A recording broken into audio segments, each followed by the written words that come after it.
Hi, my name is Jamahl Kersey and I'm a criminal defense attorney in San Diego, California. In this video, I'll be explaining why you should not give a statement to the police. When someone is arrested or under investigation for alleged criminal activity, the natural common thought is that they should go into the station for questioning. If they feel guilty, they believe that talking may make the situation better. If they're actually innocent, the common thought is, I didn't do anything wrong, so what is the worst that could happen? It's a common situation where well-meaning friends and family encourage one to go in and talk to the police. This way they can clear their name, and by doing the right thing, the situation will go away. Unfortunately, this is not how things work at all. A person who's accused of a crime or under investigation does not need to give a statement to try and explain his side of the story or to prove his innocence. In the United States, under the law, we are all presumed innocent unless and until we are proven guilty. Just because a police officer or a detective thinks you're guilty or even says he knows you're guilty does not mean that you are. Again, legally, until a jury finds you guilty after a trial or you decide to plead guilty, you are presumed innocent. It is the government's burden to prove that you are guilty. Under the Fifth Amendment, you have the right to remain silent. You have the right to not incriminate yourself. This should not be understated. Think of how significant this is.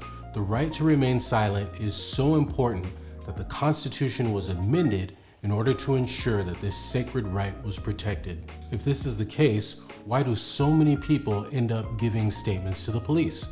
We've all heard of good cop, bad cop. Let's talk about how these methods can be very effective in getting people to talk.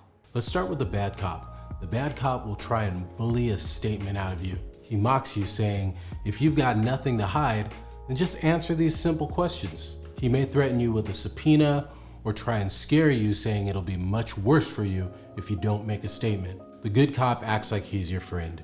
He tells you things will be much better for you if you just tell him the truth. You let your guard down and spill the beans, and that's it.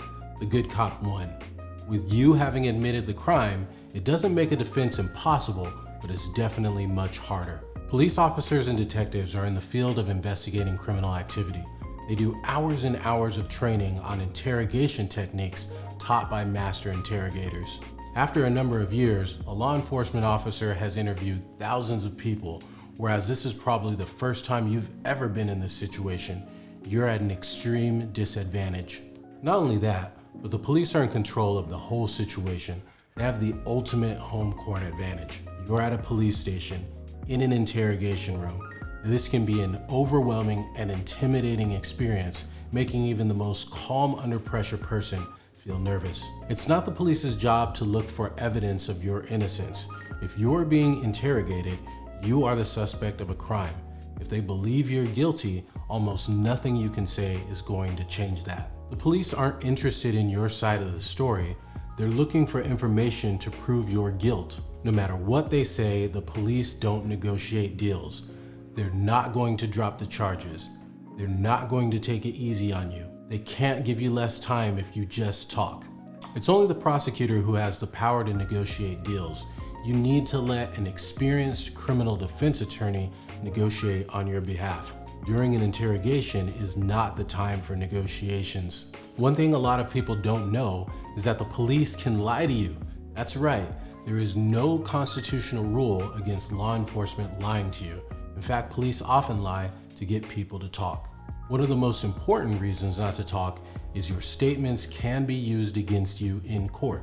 Generally speaking, a person cannot testify in court as to what someone told them outside of court. However, if you are the defendant in a criminal case, what you say can be used in court against you.